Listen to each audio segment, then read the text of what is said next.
दोस्तों SBM 36 यानी Spartan bending machine 36 जो है 36 जो है उसका ये पैनल है। पैनल बिल्कुल ठीक काम कर रहा है, लेकिन इसमें इतना प्ले आ गया है, ये दिक्कत हो रही है, इसमें बैरिंग खराब हो गए हैं इसके। तो हमें इसका गियर बॉक्स खोलना पड़ेगा और सबसे पहले हमें ये फ्लाई व्हील जो होता है, इसका बड़ा वाला व्हील जो होता है, ये ही खोलना पड़ता है। और इसमें हम एक सरिये का टुकड़ा बीच में रख के और हथौड़ा मारते चले जाते हैं, बड़ा हथौड़ा, तो ये धीरे धीरे ऊपर आता चला जाता है। इसका ये तरीका होता है खोलने का। बाकी आपको जो तरीका ठीक लगे वो आप खुद देख सकते हैं, लेकिन हमने इसको ऐसे खोल दिया है। तो हमने इसको इसके बीच में 25 mm के सरिये का टुकड़ा रख रख के उस पर हथौड़ा मारा है। तो ये जंप करते करते ऐसे फ्लाई व्हील, इसका जो हैवी व्हील है ये, तो ऊपर की तरफ ये आता चला गया और ऐसे ये फिर आसानी से खुल गया। लेकिन आसानी से कह ही रहे हैं, लेकिन इस पर हथौड़ा तो बहुत बजाना पड़ता है दोस्तों, तो थोड़ा मेहनत करेंगे तो ये हो जाता है। तो इस तरीके से ये व्हील ऐसे खुल गया है। अब इसके बाद में बारी आती है फिर इसके नट बोल्ट खोलने की, क्योंकि फिर हमें ऊपर की प्लेट जो है इसकी वो हटानी पड़ती है और इसके बाद में उसी को हटाने के बाद हमें रास्ता मिलेगा। तो इसमें 4 बोल्ट बीच में हैं ये बड़े बड़े, तो उससे पहले 2 एडजस्टर के नीचे हैं, तो एडजस्टर भी हटाना पड़ेगा। और 4 कॉर्नर में लगे रहते हैं छोटे छोटे बोल्ट, वो भी हटाने पड़ेंगे। और 4 इसके नीचे के हैं, तो वो हम चाहे बाद में भी खोल लें, लेकिन ऊपर के पहले खोलने पड़ते हैं और ये प्लेट हटानी पड़ती है। अब बारी आ जाती है गियर बॉक्स को बाहर निकालने की। तो इस बॉक्स को हम बाहर निकाल के भी कर सकते हैं और प्लेट इसकी ऊपर की हम यहाँ पे भी खोल सकते हैं, लेकिन इसको बाहर निकाल के हम आसानी से कर पाएंगे, क्योंकि अल्टी पल्टी जो भी करनी होती है वो हमें इसमें करने में आसानी रहती है। तो इसमें थोड़ा हल्का करने के लिए आप इसको एक ऊपर की प्लेट अलग खोल सकते हैं और नीचे की फिर अलग से, इसका जो नीचे की असेंबली है वो अलग से निकाल सकते हैं। तो इस तरीके से ये इसमें 3 गियर होते हैं। एक इसका पिनियन होता है मेन, जो साफ्ट में लगा रहता है, जो पुल्ली में लगा रहता है, और एक फिर मिडिल गियर होता है, और एक फिर इसका बुल गियर जो बड़ा वाला रहता है। तो ज़्यादा बड़ा नहीं है, लेकिन फिर भी सबसे बड़ा गियर रहता है वो। तो इसमें ये 6305 नंबर के 3 बैरिंग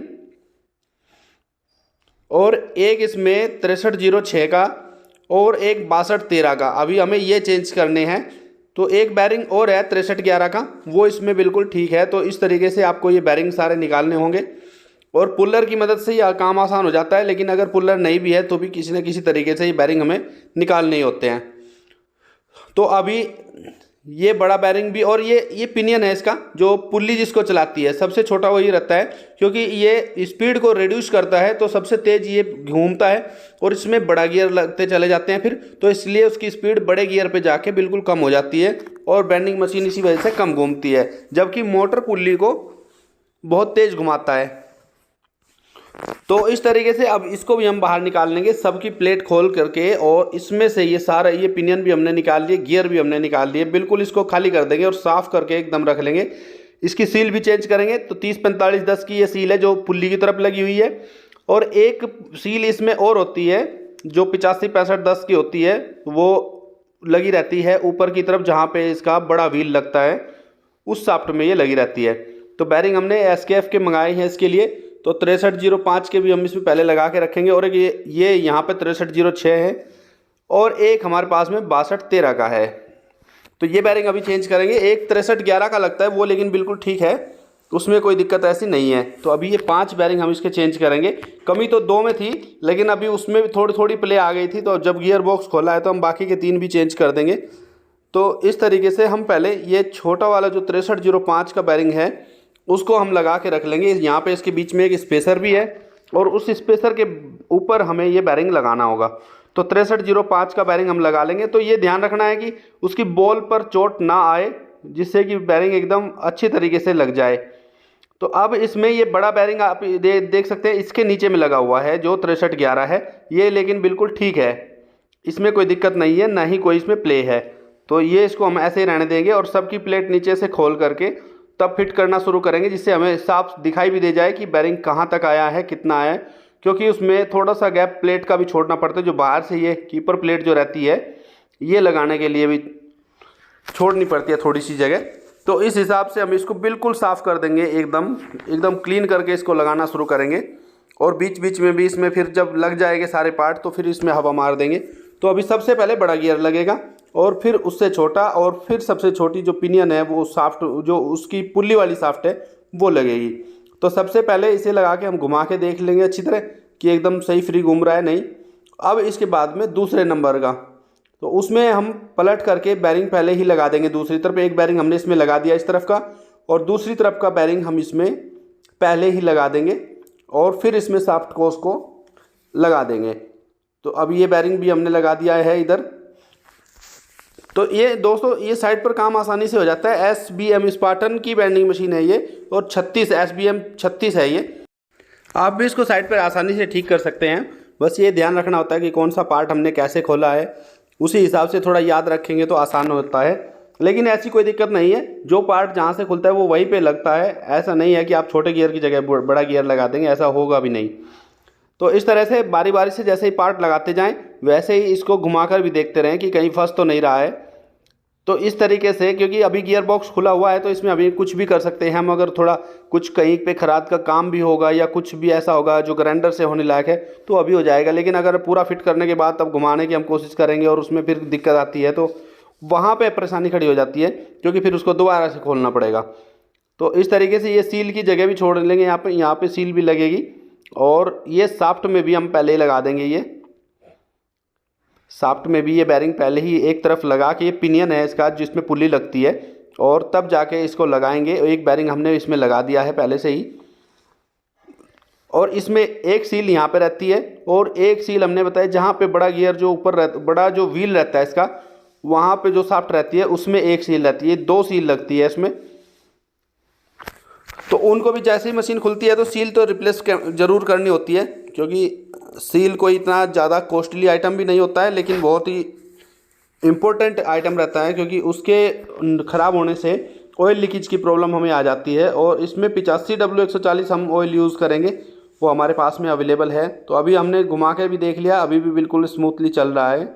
तो बड़े को अगर घुमाओगे तो वो बहुत टाइट चलेगा, छोटे को घुमाओगे बड़ा स्मूथली चलेगा, क्योंकि उसका प्रोग्राम ही यही है। तो इस तरीके से हम इसमें सिलिकॉन लगाकर इसकी पैकिंग कर लेंगे। पैकिंग पेपर हम इसमें नहीं लगा रहे हैं, तो सिलिकॉन से पैक करके इसको, और ये यहाँ पे जो शाफ्ट जहाँ पे लगी है वहाँ की ये सील है, इसमें लगा लेंगे। और फिर इसी तरह से इनको 1 बाय 1 फिट करके और इसमें इसके सारे नट बोल्ट यहाँ पे टाइट कर देंगे। दोस्तों जब भी हम पैनल की वीडियो बनाते थे तो उसमें कोई ना कोई कमेंट किसी का आ जाता था कि गियर बॉक्स की वीडियो बनाए। तो गियर बॉक्स का मौका डेली नहीं आता है, वो कभी कभी ख़राब होता है कुछ इसमें, तो इसलिए थोड़ा लेट हो जाता है गियर बॉक्स की वीडियो आने में। लेकिन फिर भी ये हमारे पास में प्रॉब्लम आई है, तो इसीलिए हमने इसकी वीडियो आपको बनाकर दिखाई है। तो ये हमने गियर बॉक्स पूरा फुल खोल दिया था एकदम, आपने देखा भी है इसको, बिल्कुल हमने 0 से शुरू किया और तब इसको हमने इसमें फिट करना शुरू किया। इसमें आपको पता भी लग गया, इसमें ज़्यादा कुछ रहता नहीं है, सिर्फ 3 आइटम रहते हैं। एक मेन पिनियन जो है इसका, जो जिसमें पुल्ली लगी रहती है, फिर एक मीडियम गियर रहता है इसके बीच में, और एक फिर इसमें बड़ा गियर रहता है। यही 3 गियर इसमें अंदर यूज़ होते हैं इस बॉक्स में, बाकी में तेल भरा जाता है। और ये स्पेसर है ऊपर का, इसको लगाने के बाद ही यहाँ पे बड़े गियर में तब ये बड़ा बैरिंग जो 6213 का है वो लगेगा। और इसको भी हम ऐसी चीज़ से इसको लगाएं जिससे कि बॉल के ऊपर इसमें बिल्कुल भी चोट ना आए, सिर्फ उसका जो कोन है, इनर कोन और अपर कोन जो है, आउटर कोन, उसी पर चोट आए। तो कोशिश ये रहे कि अंदर वाला जो कोन है उसी पर आए, क्योंकि वो ही शाफ्ट पे चढ़ता है यहाँ पे। तो इस तरीके से अभी ब्लोअर से हवा मार के इसको बिल्कुल साफ़ करके और सिलिकॉन लगा करके फिर इसको पैक कर देंगे हम बिल्कुल। अब इसका काम अंदर का बिल्कुल ख़त्म हो गया है। इसमें सारे बैरिंग जो लग गए हैं, हमने बैरिंग के नंबर भी आपको सब बता दिए हैं।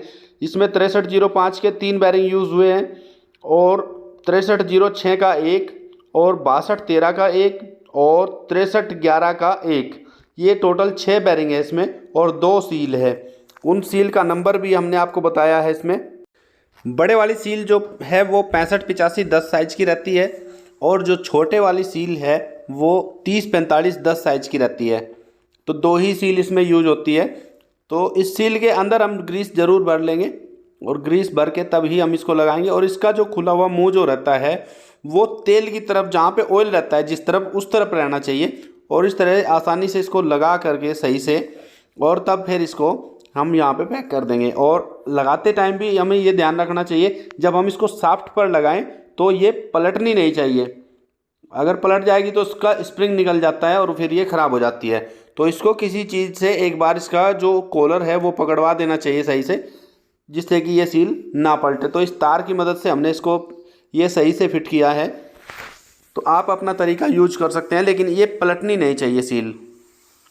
तो इस तरीके से अब इसके बोल्ट टाइट करके और इसको फिर हम इसमें मशीन में फिट करने से पहले थोड़ा इसको फिल कर लेंगे। यहाँ पे गेज में इसका ऑयल दिखना चाहिए। जब भी आप गियर बॉक्स खोलो तो ऑयल लेवल इंडिकेटर जो है इसका, उसको साफ़ करना ना भूलें, उसको भी अच्छी तरह साफ़ करके लगाएं। तो अब ये गियर बॉक्स हमने इसमें रख दिया है कंप्लीट, हमने इसको नीचे ही कर लिया था। 4 छोटे वाले बोल्ट इसमें नीचे लगते हैं और जो लंबे वाले रहते हैं वो प्लेट के ऊपर से लगते हैं, क्योंकि प्लेट में उतने लंबे लंबे थोड़े 1-1.5 इंची के स्लीव रहते हैं 4, तो इसलिए ऊपर लंबे वाले बोल्ट लगते हैं। और एक पैकिंग हमने ये यहाँ पे दी है इसकी, जिससे कि इसका जो धूल मिट्टी कचरा जो रहता है वो डायरेक्ट सील के पास ना पहुँचे। तो एक रबड़ का हमने यहाँ पे ये लगाया है, पहले भी था इसमें छोटा सा, वो ख़राब हो गया, तो इसीलिए इसको हमने रबड़ का काट के लगाया है। तो अब हम इसको बड़े वाले व्हील को लगा देंगे। उसमें चारों तरफ हथौड़े से चोट मारते मारते ये आसानी से चला जाता है। इसमें कोई ज़्यादा दिक्कत नहीं होती है लगाने के टाइम में, सिर्फ निकालने के टाइम में थोड़ी दिक्कत होती है, वरना तो लगाने के टाइम में ये 1 मिनट में ही लग जाता है, उसमें कोई दिक्कत नहीं होती है। तो अभी ये वैसे तो रेडी है, इसके लिमिट स्विच के कनेक्शन हमें करने हैं, जैसे हमने खोले थे ये वैसे ही हमें इसको लगा देने हैं। लिमिट स्विच के कनेक्शन करने के बाद में इसका लिमिट स्विच फिट करेंगे और फिर यहाँ पे इसके जो एडजस्टर हमने खोला था इसको भी लगा देंगे, एडजस्टर को, क्योंकि 2 बोल्ट इसके नीचे भी रहते हैं जब हम प्लेट को खोलते हैं। अब पुल्ली लगा देंगे, ये इसकी चाबी लगा करके पुल्ली लगा देंगे और पुल्ली के नीचे रहती है एक कीपर प्लेट जो इसको बोल्ट से टाइट रहती है, इसको नीचे निकलने से रोकती है। तो यहाँ पे वो कीपर प्लेट भी लगा देंगे इसकी। अब कीपर प्लेट लगाने के बाद में इसका काम लगभग पूरा हो जाएगा। बेल्ट लगाने के बाद में फिर इसकी टेस्टिंग रह जाएगी। अभी मोटर भी लगाना है, वैसे तो मोटर भी हमने इसका खोल लिया था सफाई के लिए। अब बेल्ट लगाने के बाद में हमें इसकी टेस्टिंग भी करनी है, कनेक्शन करके हम इसकी टेस्टिंग करके देख लेंगे। और ये मोटर का एडजस्टर है, 4 बोल्ट प्लेट में लग जाते हैं मोटर के, और ये एडजस्टर है जो इसको बेल्ट को टाइट करने के लिए यूज होता है। तो इसको लॉक करने के बाद में जहाँ पे बेल्ट ठीक से टाइट हो जाए वहाँ पे हमें इसको फिर लॉक कर देना है। पीछे इसके एक नट रहता है। अब इसको चलाकर देखेंगे तो ये बिल्कुल सही चल रही है। और सरिया भी मोड़ कर हम देख लेते हैं दोस्तों, ये अब बिल्कुल ठीक हो गई है, नहीं तो पहले ये उछल रही थी ऐसे।